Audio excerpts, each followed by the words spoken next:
अस्सलाम वालेकुम नाज़रीन, मैं हूं अब्दुल यास। 7H न्यूज़ में आपका इस्तकबाल है।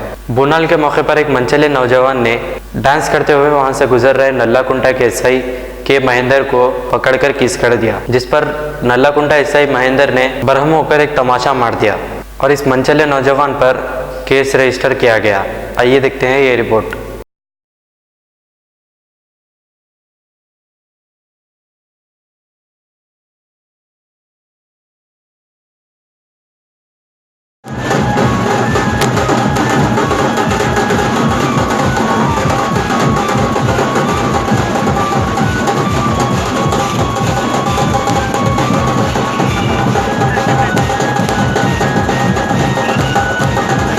गाजी kidney centre and multi speciality hospital गुर्दे और बवासीर के इलाज का 40 साल मशहूर हॉस्पिटल, जहां हजारों पेशेंट्स क्योर हो चुके हैं। Doctor Hussaini international national award winner और दूसरे डॉक्टर्स और लेडी डॉक्टर्स की जेर खिदमत गुर्दे के तमाम अमराज का मुकम्मल ट्रीटमेंट किया जा रहा है। गुर्दे फेल हो चुके हों, डायलिसिस करवा रही हूं, याद रखिए डायलिसिस कोई इलाज नहीं, इससे 1% भी गुर्दे रिकवर नहीं होते। हाँ, डायलिसिस टेम्पररी रिलीफ दे सकता है, लेकिन हमारे ट्रीटमेंट से गुर्दे फिर से फंक्शन में आ सकते हैं। गुर्दे श्रिंक हो गए हों या सिस्ट हो, गुर्दे की पथरी हो, कैसी भी गुर्दे की तकलीफ हो या पाइल्स यानी बवासीर, चाहे ब्लीडिंग हो या कोम, बगैर ऑपरेशन मुकम्मल क्योर ट्रीटमेंट का एक ही centre Ghazi kidney centre, DLRL main road opposite Vikas high school, Chandrayan Gutta, Hyderabad. Cell 9966930824 या 9391326261। सच्ची खबरें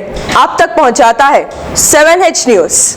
हकीकत जानिए, 7H न्यूज़ देखिए, लाइक कीजिए, शेयर कीजिए और सब्सक्राइब करना ना भूलें। 7H न्यूज़, आपकी आवाज़।